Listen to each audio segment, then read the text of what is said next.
그녀의 심장은 이상할 정도로 빠르게 뛰고 있었다. 이유도 없이 숨이 막히는 듯한 기분이 들었다. 그때 갑자기 조명이 꺼졌다. 정전이었다. 홀 전체가 어둠에 휩싸였다. 아, 차단기가 떨어진 건가? 주변의 사람들의 목소리가 어둠 속에서 울려 퍼졌다. 그녀는 피아노 앞에 앉아 움직일 수 없었다. 어둠 속에서 누군가 다가오는 기척이 느껴졌다. 발소리, 숨소리, 그리고 가까이에서 들리는 그의 목소리. 무섭니? 조금. 내가 있어? 괜찮아. 그의 손이 그녀의 손에 닿았다. 어둠 속에서 두 손이 겹쳤다. 그의 손가락이 그녀의 손가락에 엉켰다. 심장이 목구멍까지 치솟는 듯 했다. 그의 숨결이 그녀에게 닿았다. 가까웠다. 너무 가까웠다. 그가 무언가를 말하려는 순간 조명이 다시 켜졌다. 홀은 갑자기 밝아졌다. 그들은 서로의 손을 잡고 서 있었다. 주변의 사람들이 그들을 바라보고 있었다. 그녀는 당황하여 손을 떼었다. 아, 죄송해요. 하지만 그는 웃고 있었다. 마치 아무 일도 없었던 것처럼. 정전이 놀랐지. 그는 그녀의 귀에 작게 속삭였다. 그 말에 그녀의 온몸이 떨렸다. 저녁 식사가 끝난 후 그는 그녀를 집까지 데려다 주었다. 차 안은 조용했다. 멀리 파도 소리만 들렸다. 오늘 고마웠어요. 그녀가 그렇게 말하자 그는 차를 멈췄다. 바다를 바라보며 그의 눈이 빛났다. 나는 너 없이는 살 수 없을 것 같아. 그는 미사키가 죽고 나서 계속 비어 있었어요. 마음이, 하지만 당신을 만나고 나서 처음으로 다시 살아있다는 느낌이 들었어요. 그의 손이 그녀에게 닿았다. 당신은 나의 전부예요. 그 말은 기쁘면서도 두려운 복잡한 감정을 불러일으켰다. 그는 그녀에게 키스했다. 길고 깊은, 마치 빠져드는 듯한 키스였다. 달빛이 그들을 비추고 파도 소리가 그들을 감싸고 있었다. 그리고 그녀는 생각했다. 이제는 되돌릴 수 없어. 그날 밤부터 그들의 관계는 더욱 깊어졌다. 그는 매일 그녀를 만나러 왔다. 오늘은 뭐 했어? 누구 만났어? 어디 갔어? 처음에는 애정 표현이라고 생각했지만 점점 이것이 집착이라는 것을 깨닫게 되었다. 어느 날 그녀가 슈퍼마켓에서 쇼핑을 하고 있을 때 그의 전화가 걸려왔다. 지금 어디야? 슈퍼마켓이야. 누구랑 같이 있어? 혼자인데, 왜? 그냥 확인하고 싶었어. 전화를 끊고 나서 등골이 오싹해졌다.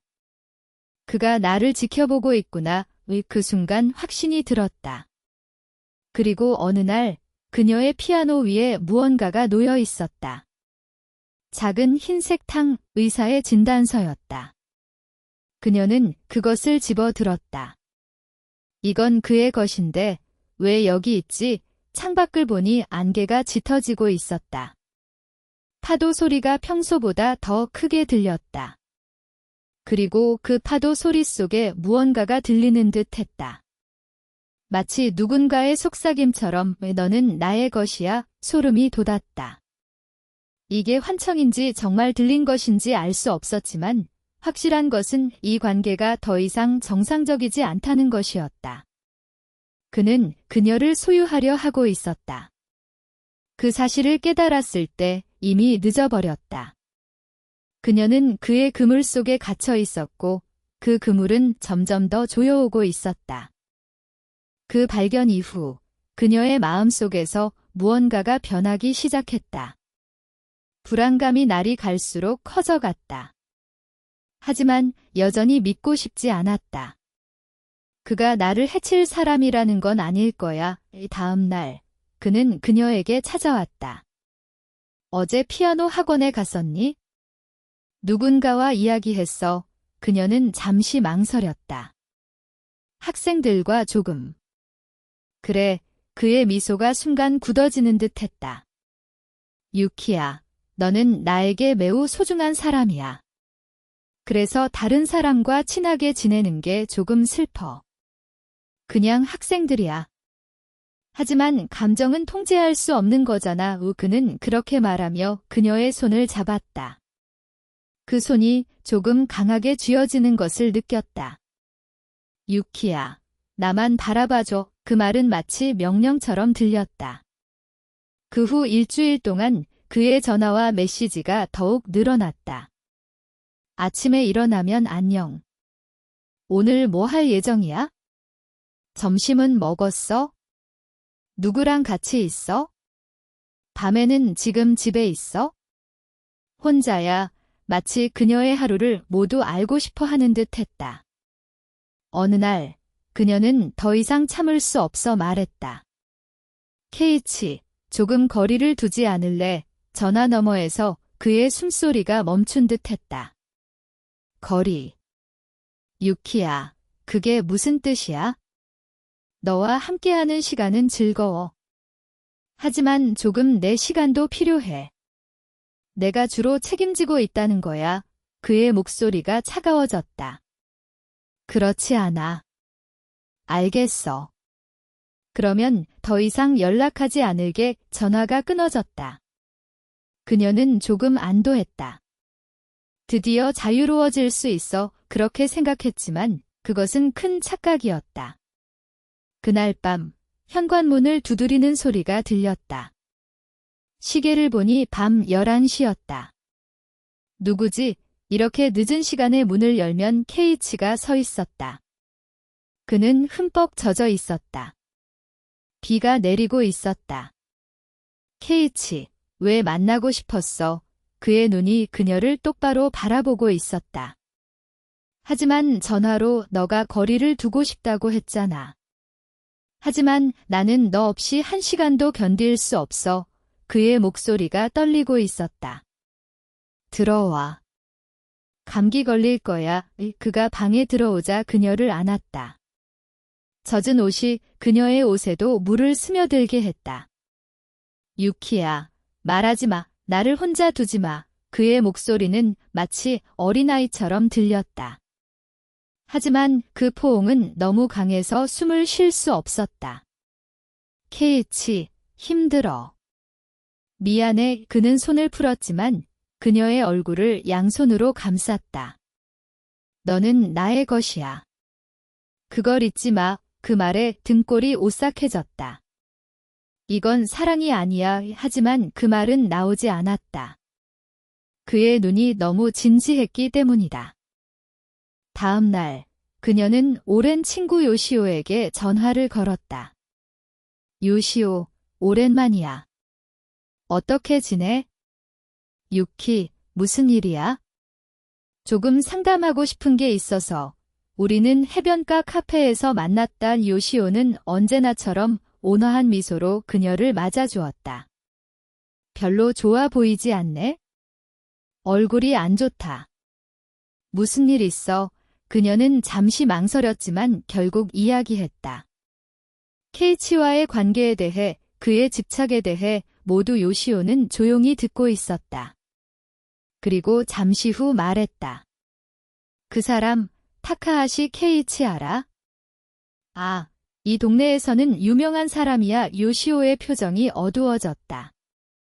사실 그에 대한 소문이 있어? 소문. 그의 아내가 죽었을 때 그녀의 심장이 빨리 뛰기 시작했다. 5년 전에 병으로 죽었다고 하는데 사실 그 당시 이상한 이야기가 있었어. 어떤 아내가 죽기 몇 달 전에 친구에게 남편이 무섭다고 말했다고 해. 그녀의 얼굴이 하얗게 질렸다. 하지만 증거는 없었어. 그래서 그냥 소문으로 끝났지. 요시오가 그녀의 손을 잡았다. 유키, 조심해. 그때 카페의 문이 열렸다. 젊은 여성이 검은 정장을 입고 차가운 분위기로 들어왔다. 그녀는 곧바로 그들의 테이블로 걸어왔다. 미야지마 유키 씨죠? 네, 그렇습니다. 저는 타카하시 리사입니다. 그 이름을 듣는 순간 숨이 멎는 듯 했다. 타카하시 케이치의 딸입니다. 리사는 그녀의 맞은편에 앉았다. 그녀의 눈은 얼음처럼 차가웠다. 직접 말하겠습니다. 아버지에게서 떨어져 주세요. 당신이 아버지 주변을 맴돌고 있는 걸 알고 있습니다. 그녀의 목소리에는 분노가 배어 있었다. 하지만 아버지는 위험한 사람입니다.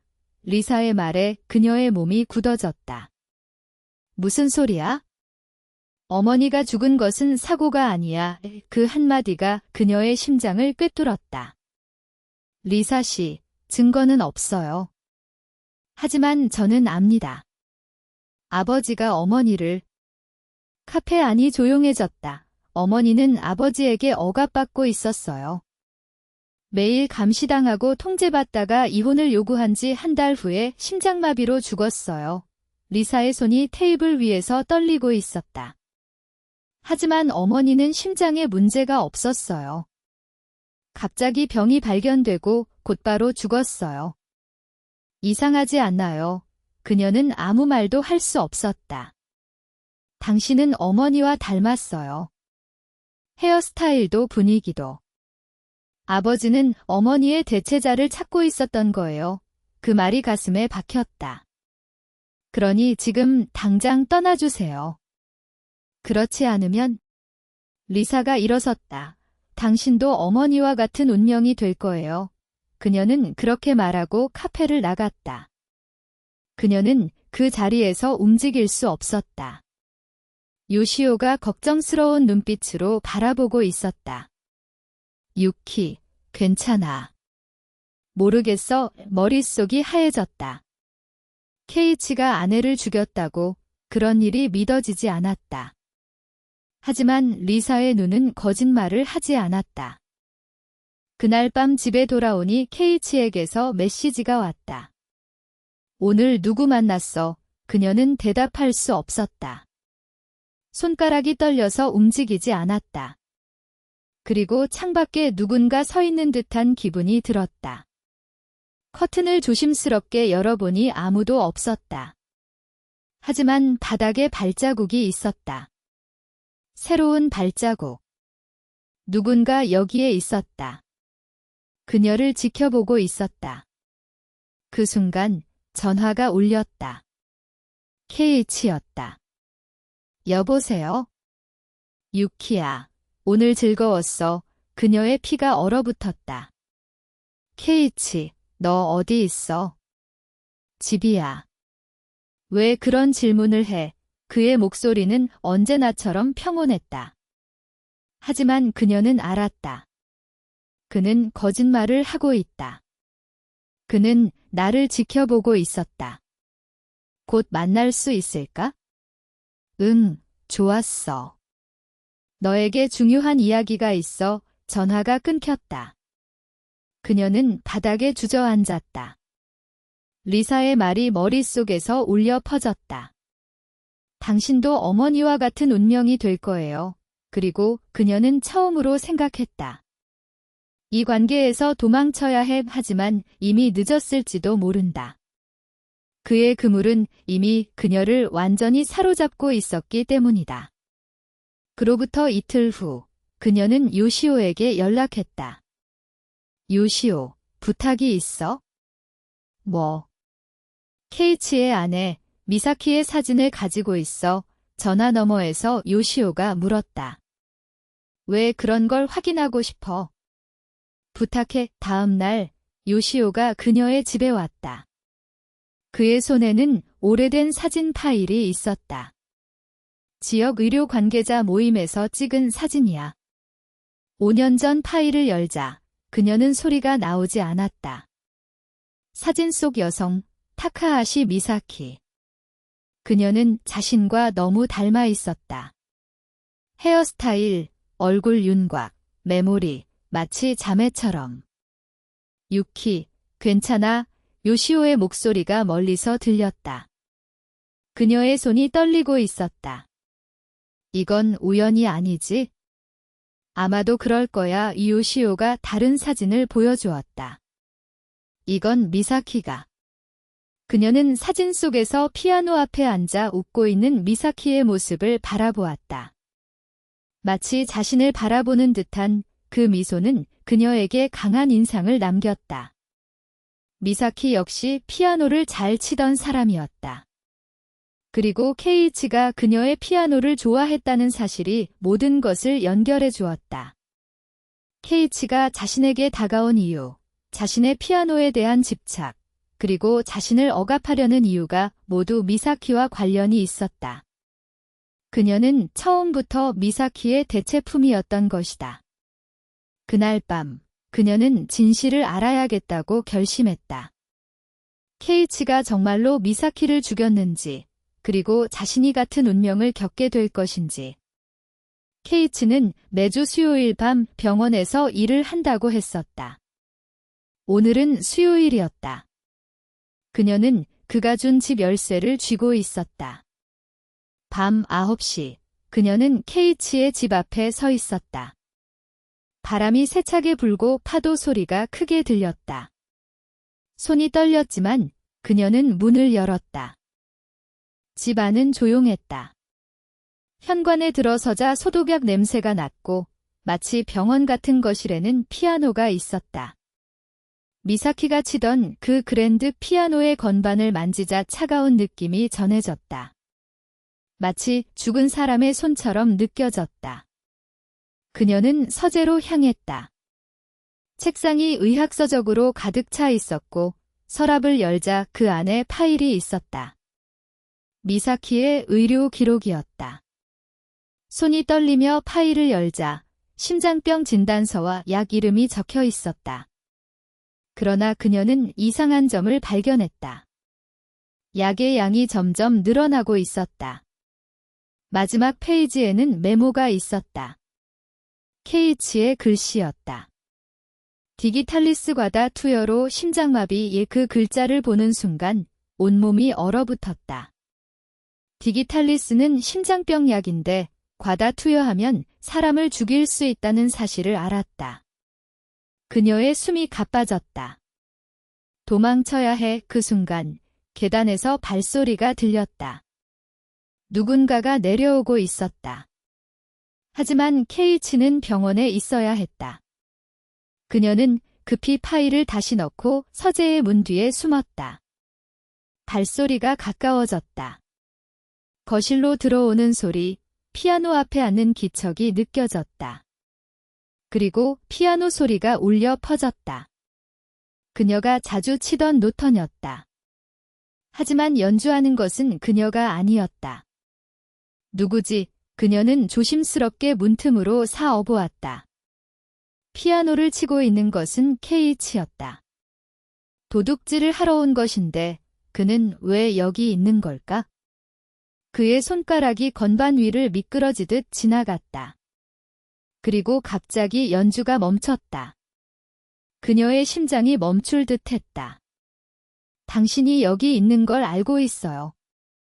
당신의 냄새가 집안에 가득하니까 그의 목소리가 조용히 울려 퍼졌다. 그녀는 숨을 죽였다. 움직일 수 없었다. 나와서 이야기해요. 그의 목소리는 평온했지만 그 평온함이 오히려 두려움을 더했다. 결심을 하고 그녀는 서재에서 나왔다. 케이치는 여전히 피아노 앞에 앉아 그녀를 바라보고 있었다. 조명이 비추는 가운데 그의 눈이 빛났다. 왜 여기 있는 거죠? 도둑질하러 온 게 아니었나요?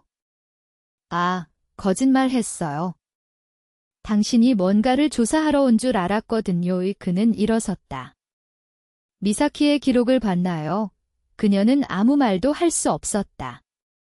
그는 천천히 다가왔다. 당신은 똑똑한 사람이에요. 그래서 알아챘겠죠?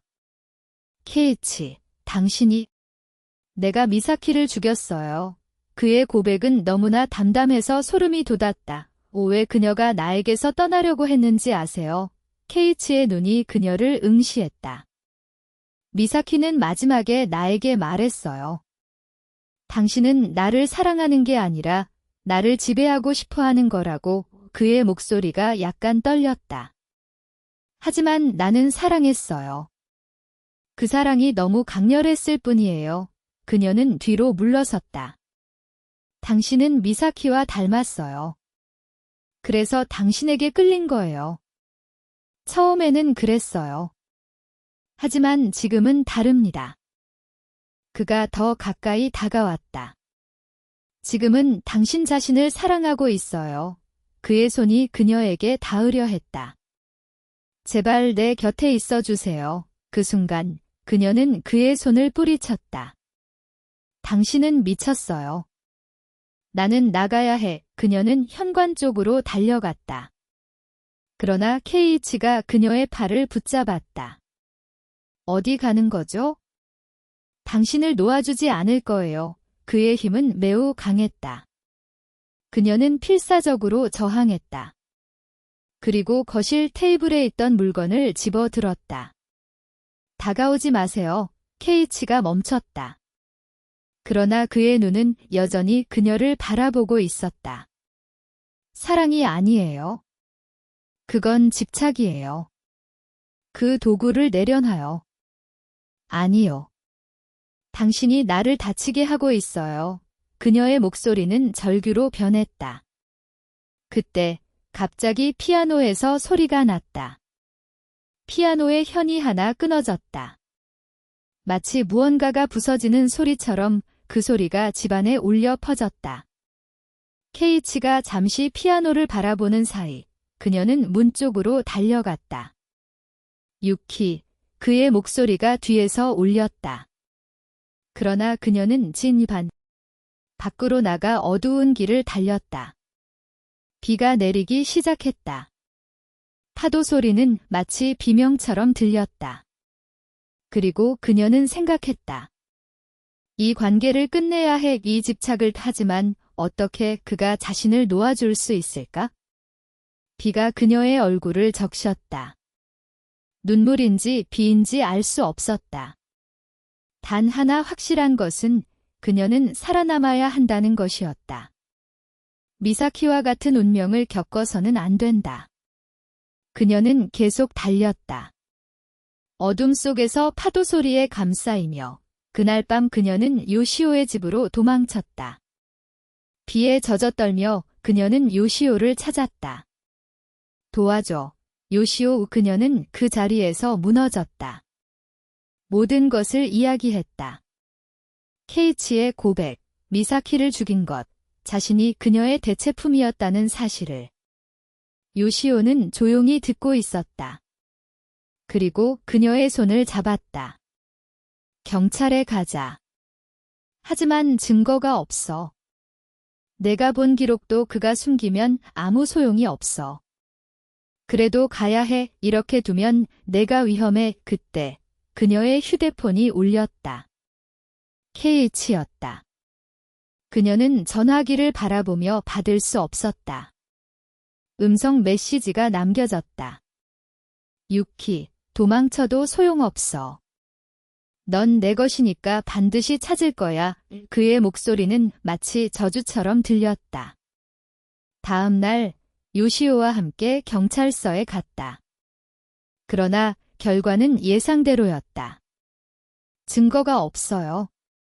타카하시 미사키 씨가 돌아가신 것은 5년 전이에요. 당시 의사도 병사로 판단했습니다. 중년 경찰관이 미안한 표정으로 말했다. 하지만 그가 나에게 고백했어요. 그건 당신의 증언뿐이에요. 기록도 지금은 존재하지 않아요. 그녀는 말을 잃었다. 케이치는 이미 모든 것을 숨겼다. 스토킹 행위에 대해서는 기록을 남겨두겠습니다. 만약 무슨 일이 생기면 즉시 연락해 주세요. 그게 전부였다. 경찰은 움직이지 않았다. 돌아오는 길에 요시오가 말했다. 잠시 내 집에 있어? 혼자는 위험해. 그녀는 고개를 끄덕였다. 선택의 여지가 없었다. 그 후 3일 동안 그녀는 요시오의 집에 숨어 있었다. 그러나 케이치의 연락은 끊이지 않았다. 메시지, 전화, 음성 메시지. 유키, 왜 도망가요? 나는 당신을 사랑할 뿐이에요. 만나서 이야기해요. 그의 목소리는 점점 변해갔다. 처음에는 부드러웠던 목소리가 점점 초조함과 분노를 띠게 되었다. 그리고 4일째 밤, 끔찍한 메시지가 도착했다. 요시오의 집은 편안하나요? 그녀의 피가 얼어붙었다. 그가 알고 있었다. 자신이 어디에 있는지. 요시오는 예전부터 당신을 좋아했죠. 그걸 알았을 때 너무 아팠어요. 휴대폰이 흔들릴 정도로 강하게 쥐고 있었다. 내일 만나러 갈게요. 도망치지 마세요. 그녀는 그가 여기 있는 것을 알고 있다는 사실을 전했다. 요시오의 얼굴이 변했다. 알겠어. 내일 너를 더 안전한 곳으로 데려갈게. 어디로? 내 친구의 별장. 산속에 있어? 거기서는 찾지 못할 거야. 하지만 그녀는 생각했다. 어디로 도망쳐도 그가 찾을 거야. 그는 절대 나를 놓아주지 않을 거야. 다음 날 아침, 요시오가 차를 준비해 주었다. 짐을 챙겼다. 자, 이제 집을 나가자. 그때 현관 앞에 누군가 서 있었다. 리사였다. 유키, 아버지에 대해 어떻게 알았어? 경찰에 갔다고 들었어. 그녀의 표정은 복잡했다. 미안해. 하지만 증거가 없다는 걸 알아. 리사는 봉투를 그녀에게 건넸다. 이걸 받아줘. 뭐야? 어머니가 남긴 일기야. 아버지의 이상한 행동이 모두 적혀 있어. 그녀는 봉투를 열었다. 그 안에는 오래된 수첩이 있었다. 페이지를 넘기자 미사키의 글씨가 가득했다. 오늘도 남편에게 감시당하며 약을 먹고 있어. 하지만 몸 상태는 나빠질 뿐이야. 도망치고 싶지만 무서워. 만약 내가 죽으면 그건 사고가 아니야. 눈물이 쏟아졌다. 리사, 왜 이걸? 어머니를 헛되이 하고 싶지 않아서. 리사의 눈에도 눈물이 고였다. 아버지를 막아줘. 더 이상 아무도 희생되지 않게. 그녀는 그렇게 말하고 떠났다. 그들은 산속 별장으로 향했다. 조용한 곳이었다. 주변에 다른 집도 없었다. 여기면 괜찮겠지, 요시오가 말했다. 하지만 그녀의 불안은 사라지지 않았다. 밤이 되자 그녀는 혼자 방에 있었다. 미사키의 일기를 여러 번 읽어보았다. 그녀의 두려움이 페이지에서 전해졌다. 그리고 그녀는 깨달았다. 그녀와 나는 같아. 같은 방식으로 사랑받고, 같은 방식으로 억압받고, 같은 방식으로 죽어가고 있다. 단 하나의 차이, 나는 아직 살아있다는 것이다. 그때 창밖에서 소리가 들렸다. 가지가 부러지는 소리. 누군가 다가오고 있었다. 그녀는 숨을 죽였다. 그리고 창문 커튼을 조심스럽게 열어보았다. 밝은 달빛 속에서 한 그림자가 보였다. 가까이 다가오고 있었다. 그 그림자가 달빛에 비춰졌다. 케이치였다. 그녀의 심장이 격렬하게 뛰기 시작했다. 어떻게 여기 있는 걸 알았지? 케이치는 별장에 가까워졌다. 그리고 현관 문을 두드렸다. 유키, 있나요? 그의 목소리가 조용히 울렸다. 그녀는 움직일 수 없었다. 요시오가 계단을 내려오는 발소리가 들렸다. 누구야? 요시오의 목소리. 요시오, 오랜만이네요. 케이치의 목소리. 타카하시 씨, 어떻게 여기 있는 거죠? 당신의 차에 GPS를 달아두었거든요. 그녀는 계단 위에서 두 사람을 지켜보았다. 유키에게서 나가주세요. 그녀는 당신을 만나고 싶어 하지 않아요. 그건 당신이 세뇌했기 때문이죠. 케이치의 목소리가 차가워졌다. 예전부터 당신은 유키를 좋아했죠. 나는 알고 있어요. 하지만 그녀는 내 것이에요. 당신은 미쳤어요.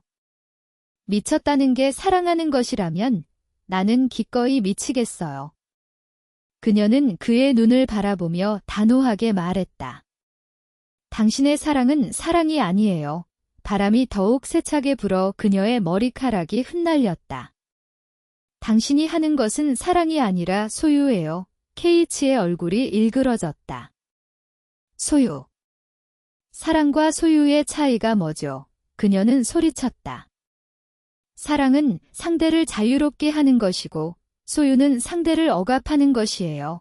그의 입에서 나오는 말은 마치 그녀를 비웃는 듯 했다. 자유롭게 한다고? 그렇게 하면 떠나버릴 거잖아요. 그래도 괜찮아요.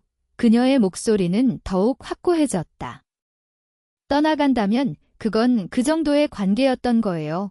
케이치는 다시 소리쳤다. 진정으로 사랑한다면 절대 떠나지 않아요. 그가 그녀에게 다가오며 말했다. 그녀는 주머니에서 무언가를 꺼냈다. 그것은 케이치가 잃어버린 흰 단추였다. 당신이 떨어뜨린 거예요. 돌려줄게요. 단추가 비 오는 날씨 속으로 날아갔다. 케이치는 본능적으로 그것을 잡으려 했다. 그 순간 그의 발이 미끄러졌다. 젖은 지붕에서 균형을 잃고 그녀 쪽으로 넘어졌다. 그녀는 그의 팔을 잡으려 손을 뻗었다. 그러나 그의 무게가 너무 무거워 그녀도 끌려갈 것 같았다. 케이치가 그녀를 바라보았다. 그의 눈은 더 이상 광기가 없었다. 두려움과 뭔가 다른 감정이 섞여 있었다. 나를 끌어내리지 마세요. 그녀는 말했다. 그의 눈에서 눈물이 흘러내렸다. 날 도와줄 건가요? 도와줄게. 그녀는 웃으며 대답했다. 당신이 나를 죽이려 했던 것에 대해 미안해요. 그의 목소리는 떨리고 있었다. 내가 잘못했어요. 당신이 말한 대로 나는 미쳤었어요. 바람이 더욱 강하게 불어왔다. 그녀의 손이 미끄러질 것 같았다. 부탁이에요. 한 번만 더 기회를 주세요. 기회. 그녀는 그를 바라보았다. 미사키에게는 기회를 주지 않았잖아요. 케이치의 얼굴이 창백해졌다. 그녀는 당신에게서 도망치고 싶어 했어요. 하지만 당신은 허락하지 않았죠. 그녀의 손에 힘이 들어갔다. 나도 마찬가지였어요. 당신에게서 도망치고 싶었지만 당신은 쫓아왔어요. 그녀는 깊게 숨을 쉬었다. 하지만 나는 당신처럼 되지 않을 거예요. 그녀는 두 손으로 그의 팔을 단단히 잡았다. 나는 사람을 죽이지 않을 거예요. 그녀는 전력을 다해 그를 끌어올렸다. 그의 몸이 조금씩 위로 올라오기 시작했다. 그의 목소리에는 놀라움이 가득했다. 마침내 그가 지붕 위로 돌아왔다. 두 사람은 땅에 쓰러졌다. 비가 계속해서 내리고 있었다. 그녀는 숨을 헐떡이며 하늘을 올려다보았다. 어두운 하늘 속에서 먼 곳에 빛나는 별들이 보였다. 왜 나를 도와줬어요? 케이치가 떨리는 목소리로 물었다. 그녀는 천천히 일어나 그를 내려다보았다. 당신과 같은 사람이 되고 싶지 않았으니까요. 그의 눈에서 눈물이 흘렀다. 이제 끝이에요. 그녀는 말했다. 경찰에 모든 것을 이야기할 거예요. 미사키의 일기도 있어요. 당신은 벌을 받아야 해요. 케이치는 아무 말도 하지 못했다. 그저 비 오는 날씨 속에 앉아 있었다. 그때 지붕의 문이 열리며 경찰들이 들어왔다. 그리고 요시오도 달려왔다. 괜찮아. 영원히 괜찮을 거야. 그녀는 그의 어깨에 기대어 힘이 빠졌다. 경찰들이 케이치를 둘러싸고 말했다. 타카하시 케이치 씨, 당신을 살인 미수 혐의로 체포합니다. 그는 저항하지 않았다. 그저 그녀를 바라보았다. 나는 정말로 당신을 사랑했어요. 케이치가 마지막으로 말했다. 그녀는 아무 대답도 하지 않았다. 그저 눈을 감았다. 그의 말은 더 이상 그녀에게 닿지 않았다. 경찰들이 케이치를 데리고 갔다. 비는 조금씩 약해졌다. 그리고 멀리서 파도 소리가 들려왔다. 잔잔하고 부드러운 파도 소리. 폭풍이 지나가는 소리였다. 요시오가 조용히 말했다. 끝났어. 응. 그녀는 깊은 숨을 쉬었다. 차가운 공기가 폐 속으로 들어왔다. 하지만 그것이 매우 기분 좋았다. 나는 살아있어. 여전히 살아있어. 자유롭게 숨쉬고 있어. 더 이상 누구에게도 얽매이지 않아. 누구에게도 소유되지 않아. 그녀는 하늘을 올려다보았다. 구름 사이로 빛이 비추고 있었다. 아름다웠다. 폭풍이 지나간 후의 햇살 같아 그녀는 생각했다. 이제 새로운 삶이 시작될 거야. 누군가의 대체물이 아니라, 누군가의 소유물이 아니라 그냥 나로서 살아갈 거야. 폭풍의 밤으로부터 2주가 지났다. 케이치는 체포되었다. 미사키의 일기와 여러 증거들 덕분에 그의 죄가 드러났다. 리사가 경찰에 협조해 주었다. 그녀는 마지막으로 그녀에게 말했다. 고마워요. 어머니의 원한을 풀어주셔서. 그리고 조용히 미소 지었다. 당신은 강한 사람이에요. 어머니와는 다르게. 그런 건 아니에요. 나도 무서웠어요. 하지만 살아남았어요. 그게 전부예요. 리사는 도쿄로 돌아갔다. 이제 이 도시에 다시는 오지 않을 거예요. 아버지의 그림자에서 자유로워지고 싶으니까 그 말이 그녀의 마음에 남았다. 자유, 그것이 지금 그녀에게 가장 소중한 것이었다. 오늘 그녀는 오랜만에 피아노 교실을 열었다. 지역 센터의 그 작은 방 창문 밖으로는 언제나처럼 바다가 보였다. 하지만 예전과는 다른 풍경처럼 보였다. 더욱 밝고 더욱 부드러웠다. 학생들이 모여들었다. 선생님, 오랜만이에요. 괜찮으셨어요? 모두가 걱정해 주었다. 응, 괜찮아. 고마워. 그녀는 미소 지으며 대답했다. 진정한 미소로 피아노 앞에 앉자 이상한 감각이 들었다. 건반이 따뜻하게 느껴졌다. 예전에는 이렇게 느끼지 못했다. 손가락이 건반에 닿았다. 그리고 연주를 시작했다. 케이치가 좋아했던 곡이지만 이제는 다른 의미를 지니고 있었다. 이건 나의 곡이야. 내가 자유롭게 연주하는 곡 소리가 방 안에 퍼졌다. 학생들이 조용히 듣고 있었다. 곡이 끝났을 때 박수가 터졌다. 그 박수가 매우 기뻤다. 선생님, 예전보다 더 아름다운 소리가 났어요. 한 학생이 말했다. 응, 맞아. 뭐랄까, 자유로운 소리가 된 것 같아. 그 말을 듣고 가슴이 뜨거워졌다. 그래, 나는 드디어 자유로워졌구나. 교실이 끝난 후 요시오가 그녀를 데리러 왔다. 어떻게 지냈어? 매우 좋아. 오랜만에 피아노를 치니 마음이 가벼워졌어. 그들은 바닷가를 걸었다. 파도가 잔잔하게 밀려왔다. 요시오, 그날 고마워. 당신이 경찰을 불러줘서 내가 구해졌어. 요시오는 약간 쑥스러운 듯 웃었다. 당연하지. 너를 지키는 건 내 일이니까. 그나저나 잘 맞췄네. 주차장이 비어있다는 걸 알고 있었으니까 바로 쫓아갔어. 그리고 GPS로 너의 핸드폰을 추적했어. 요시오가 씩 웃었다. 뭐, 그렇긴 한데 내 경우는 너를 지키기 위해서야. 그녀는 그의 손을 잡았다. 알고 있어? 고마워. 요시오의 얼굴이 약간 붉어졌다.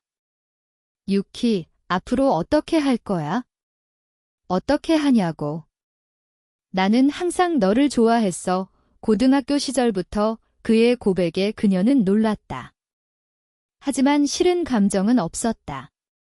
하지만 지금은 아직 대답할 수 없어. 괜찮아. 천천히 생각해도 돼. 요시오의 마음속에 따뜻함이 스며들었다. 고마워. 하지만 너는 지금 자유가 필요하다는 걸 알고 있어. 그는 미소 지으며 말했다. 그래서 나는 기다릴게. 내가 진정으로 자유로워질 때까지. 그 말이 매우 기뻤다. 그것이 진정한 친절이라는 것을 알았다. 억압도 소유도 아닌 상대를 존중하는 진정한 친절이었다. 저녁, 집에 돌아왔다. 혼자 있는 시간이 더 이상 두렵지 않았다. 예전에는 외로움이 느껴졌기 때문에 케이치의 사랑에 빠져들었던 것이다. 하지만 지금은 다르다. 혼자 있는 것이 편안하다. 자신과 마주하는 시간이 소중하게 느껴진다. 피아노 앞에 앉았다. 창문을 열자 바다에서 불어오는 바람이 들어왔다. 소금 내음과 파도 소리. 그녀는 건반에 손가락을 올렸다. 그리고 천천히 연주를 시작했다. 이번에는 누군가를 위해서가 아니라 자신을 위해서였다. 그녀가 느끼는 대로 소리가 방을 가득 채워갔다. 그리고 창문 밖으로 흘러나갔다. 바다로, 하늘로. 연주 도중 문득 생각이 들었다. 미사키는 지금 어떻게 생각하고 있을까? 그녀도 이렇게 자유로워지고 싶었을 거야? 하지만 그녀는 도망칠 수 없었지. 그녀는 결심했다. 내가 그녀의 대신 살아가야겠다. 자유롭게, 누구에게도 얽매이지 않고. 곡이 끝나갈 무렵 마지막 음을 천천히 눌렀다. 그 소리가 길게 울리며 사라졌다. 파도 소리에 섞여. 그녀는 깊은 숨을 쉬었다. 그가 말한 사랑은 사랑이 아니었어. 그녀는 바다를 바라보았다. 저녁 해가 바다를 붉게 물들였다. 아름다웠다. 내 안에 살아있는 것은 이별의 그림자가 아니야. 그녀는 미소 지었다. 이제는 누구의 그림자도 쫓지 않을 거야. 누구의 대신도 되지 않을 거야. 나는 나로서 살아갈 거야. 그날 밤, 그녀는 미사키의 사진을 보았다. 요시오에게서 받은 그 사진. 그녀는 부드럽게 미소 짓고 있었다. 미사키, 편안히 잠들어 주세요. 그녀는 조용히 말했다. 당신의 꿈까지 내가 자유롭게 살아갈게. 사진을 조심스럽게 서랍에 넣었다. 더 이상 과거를 볼 필요는 없다. 앞으로 나아가기만 하면 된다. 창밖에서는 달이 떠오르고 있었다. 보름달이었다. 그 빛이 피아노를 비추고 있었다. 마치 축복하는 것처럼. 그녀는 다시 피아노 앞에 앉았다. 그리고 새로운 곡을 연주하기 시작했다. 아무도 들어본 적 없는 곡, 지금 느끼는 대로 만드는 곡, 자유의 곡, 희망의 곡, 새로운 삶의 시작을 알리는 곡. 우소리가 밤하늘로 올라갔다. 별을 향해, 달을 향해, 그리고 먼 미래를 향해. 그녀의 손가락이 건반 위에서 춤추었다. 더 이상 누구에게도 멈추게 할 수 없다. 더 이상 누구에게도 얽매이지 않는다. 이게 나의 소리야.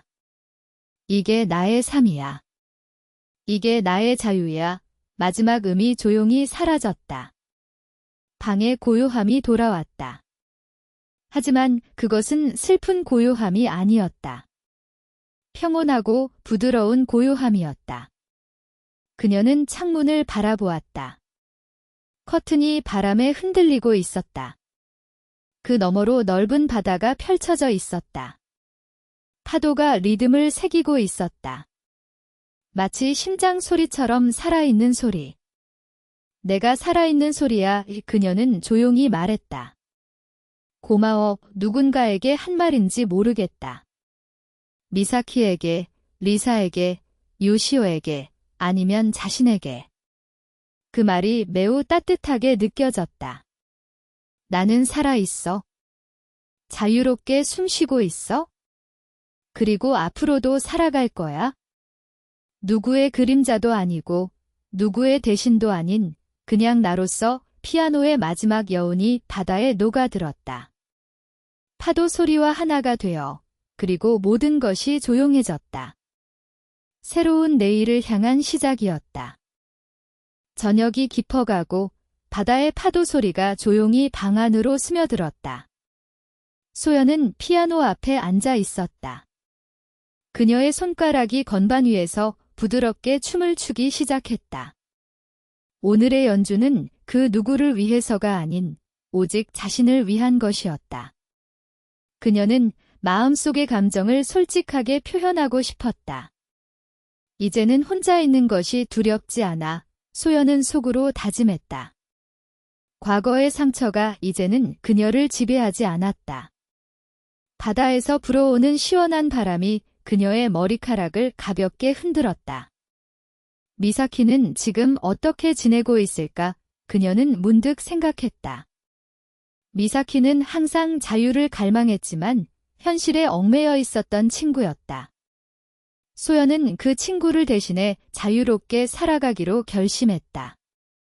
내가 그녀의 꿈을 이어가야겠다. 소연은 마음속으로 다짐했다. 그녀는 마지막 음을 천천히 눌렀고 그 소리는 방 안에 울려 퍼졌다. 바다의 파도 소리와 어우러져 마치 그녀의 마음속 깊은 곳에서 울려 나오는 것 같았다. 그날 밤 소연은 미사키의 사진을 꺼내 보았다. 사진 속 미사키는 부드러운 미소를 지으며 행복해 보였다. 미사키, 편안히 잠들어 주세요. 소연은 조용히 속삭였다.